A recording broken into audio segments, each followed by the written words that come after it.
आओ इल्म सीखें, आओ इल्म सीखें, आओ इल्म सीखें, आओ इल्म सीखें। अल्हम्दुलिल्लाहि रब्बिल आलमीन वस्सलातु वस्सलामु अला सय्यिदिल मुरसलीन अम्मा बअद फ़अऊज़ु बिल्लाहि मिनश शैतानिर रजीम बिस्मिल्लाहिर रहमानिर रहीम अस्सलातु वस्सलामु अलैका या रसूलल्लाह व अला आलिका व अस्हाबिका या हबीबल्लाह अस्सलातु वस्सलामु अलैका या नबियल्लाह व अला आलिका व अस्हाबिका या नूरल्लाह। इस प्रोग्राम में हम बतौर ख़ास अक़ायद से मुतालिक कई चीज़ें वो अर्ज़ करेंगे।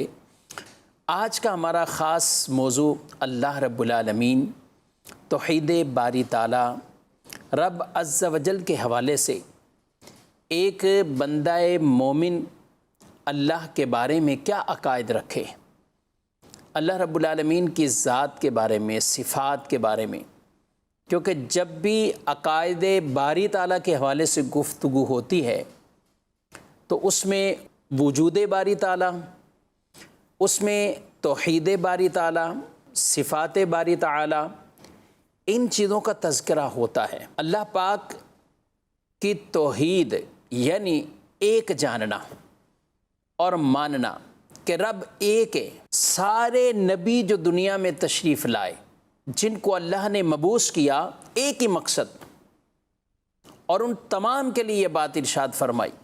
अल्लाह पाक ने इरशाद फरमाया, वमा अरसलना मिन क़ब्लिका मिर रसूलिन इल्ला नूहीही इलैहि अन्नहु ला इलाहा इल्ला अना फ़अबुदून। इरशाद फरमाया, और आपसे पहले भी हमने किसी रसूल को नहीं भेजा मगर उसकी तरफ वही की।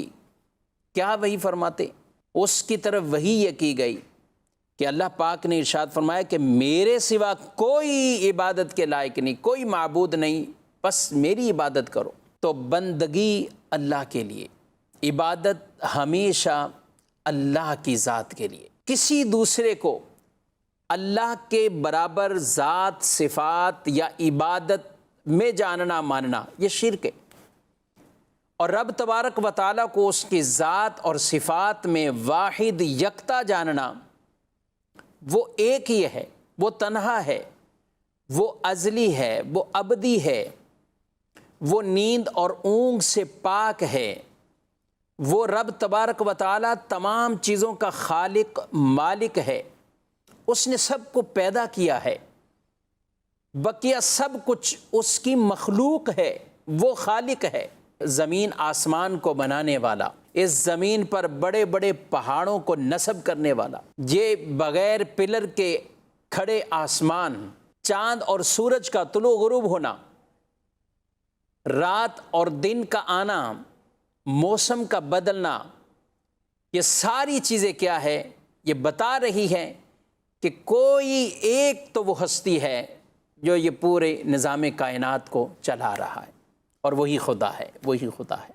जितने भी रसूल दुनिया में आए, उनका एक ही मकसद अल्लाह की तौहीद को बयान करना कि रब तबारक व तआला की इबादत करो, अल्लाह के सिवा किसी को इबादत के लायक ना समझो, अल्लाह के सिवा कोई भी इबादत के लायक नहीं। रब को माबूद ना जानना, रब को खालिक मालिक ना मानना, किसी और की तरफ जाना। जैसे कि शिर्क के जितने भी ये मामलात पिछली उम्मतों में रहे, ख़ुद रसूलुल्लाह सल्लल्लाहु अलैहि वसल्लम जब मक्के में मबूस हुए तो यहाँ भी तरह तरह से शिर्क, यहाँ तक कि ख़ास खाना काबा की दीवारों पर भी बुतों को लटकाया हुआ था। तो हुज़ूर सल्लल्लाहु अलैहि वसल्लम गोया कि ये शिर्क की तोड़ करने के लिए आप दुनिया में मबूस हुए, तशरीफ़ लाए।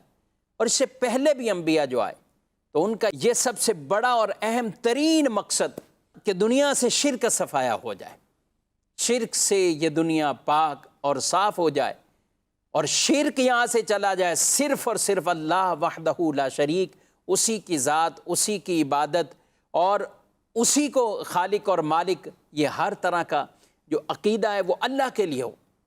किसी और को कोई खुदा ना बनाए, ना उसकी इबादत करे, ना उसे इबादत के लायक जाने। तो ये अम्बिया अपनी ये दावत ये देते रहे, यहाँ तक कि हमारे प्यारे नबी सल्लल्लाहु अलैहि वसल्लम आप दुनिया में तशरीफ़ ले आए, और आपने भी इसी दावत को, इसी पैगाम को आगे पहुँचाया। اور اللہ کے بارے میں یہ عقائد لوگوں کو بتائے کہ وہ رب ہے جو خالق مالک ہے، واحد ہے، ایک ہے، اور یہ پورے نظام کو، جس کے دست قدرت میں یہ سارا نظام ہے، الذی خلق الموت والحیات لیبلوکم ایکم احسن عملا، کہ وہ جس نے موت اور زندگی کو پیدا کیا ہے۔ موت اور زندگی یہ بھی اس کے دست قدرت میں ہے، جس کے لیے جو چاہا وہ مقدر کر دیا گیا ہے۔ یہ سب کچھ اللہ کے دست قدرت میں ہے، اور اس اللہ کا کوئی شریک نہیں ہے، نہ ذات میں، نہ صفات میں، نہ عبادت میں، یہ کسی طرح کی کوئی برابری اور نہ کوئی اس کا شریک ہے۔ وہی سب کو پالنے والا ہے، ساری مخلوق اس کی محتاج، وہ کسی کا محتاج نہیں، نہ اس کا کوئی باپ نہ بیٹا، یعنی نہ وہ خود پیدا ہوا نہ اس کی کوئی اولادیں۔ جی ہاں، یہ ہمارا عقیدہ اللہ رب العالمین کی توحید کے حوالے سے، رب تبارک و تعالیٰ کی ذات کے حوالے سے۔ اللہ رب العالمین وہ پیدا ہونے سے بھی پاک اور نہ اس سے کوئی اولادیں ہوئیں۔ سورہ اخلاص سب کو یاد ہے، اس کا ترجمہ کاش یہ بھی یاد ہو، اور اس کا جو ایک پیغام ہے وہ بھی ہمارے دلوں میں گویا کہ اتر جائے۔ قل هو اللہ احد، اے محبوبہ فرماؤ بے شک وہ اللہ ایک ہے۔ اللہ الصمد، اللہ بے نیاز ہے۔ لم یلد ولم یولد، نہ وہ پیدا ہوا نہ اس سے اولادیں۔ ولم یکن لہ کفوا احد، اور اس کی برابری کا کوئی ایک بھی نہیں، کوئی اس کا ہمسر نہیں ہے۔ ساری کائنات اس کی محتاج، وہ کسی کا محتاج نہیں۔ اللہ رب العالمین نے انبیاء کو پیدا کیا، فرشتوں کو، اللہ نے نبیوں کو، رسولوں کو، فرشتوں کو، انسانوں کو، یہ تمام کو یہ رب نے پیدا کیا ہے۔ رب تبارک و تعالی وہ پیدا ہونے سے پاک ہے۔ رب تبارک و تعالی جہتوں سے پاک ہے، دائیں بائیں، اوپر نیچے، سامنے پیچھے، یہ جہات ستہ کہلاتی ہیں۔ اللہ ان جہتوں سے بھی پاک ہے، مکان سے پاک ہے، جسم اور جسمانیات سے پاک ہے، حوادثات سے پاک ہے۔ میں اور آپ سننے کے لیے کانوں کے محتاج ہیں، رب سنتا ہے، ہلکی سے ہلکی آواز کو، پست سے پست آواز کو بھی سنتا ہے، مگر کان سے پاک ہیں۔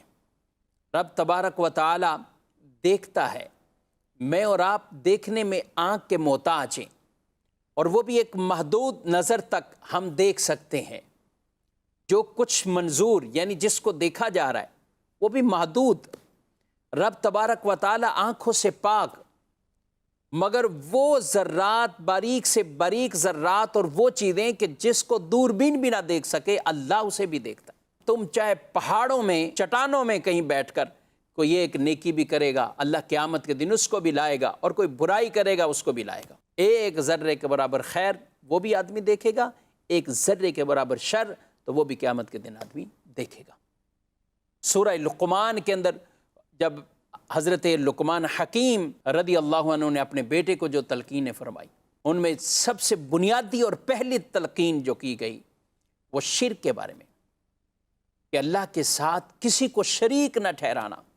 ان الشرک لظلم عظیم، بے شک شرک بہت بڑا گناہ ہے۔ قرآن مجید کو پڑھیے، حدیث طیبہ کو پڑھے، سب سے بنیادی درس اللہ پاک اور اس کے پیارے نبی صلی اللہ علیہ وسلم نے یہ دیا ہے کہ اس معاشرے سے، اس قوم سے شرک ختم ہو، شرک میں کوئی نہ پڑے۔ یعنی اللہ جیسا کسی اور کو جاننا، اللہ جیسا کسی اور کو ماننا، اللہ کی ذات، اللہ کی صفات میں، اسی طرح عبادت کے اندر، یہ وہ ساری چیزیں کہ اللہ رب العالمین کی ذات و صفات اور عبادت میں کسی اور کو ایسا مان لینا، رب تعالیٰ کی ذات میں، اسی طرح رب کی صفات میں، یعنی رب تبارک و تعالیٰ اپنی ذات اور صفات میں یکتا ہے۔ وہ صفات اللہ رب العالمین کے لیے جو صفات ہیں، اسی طرح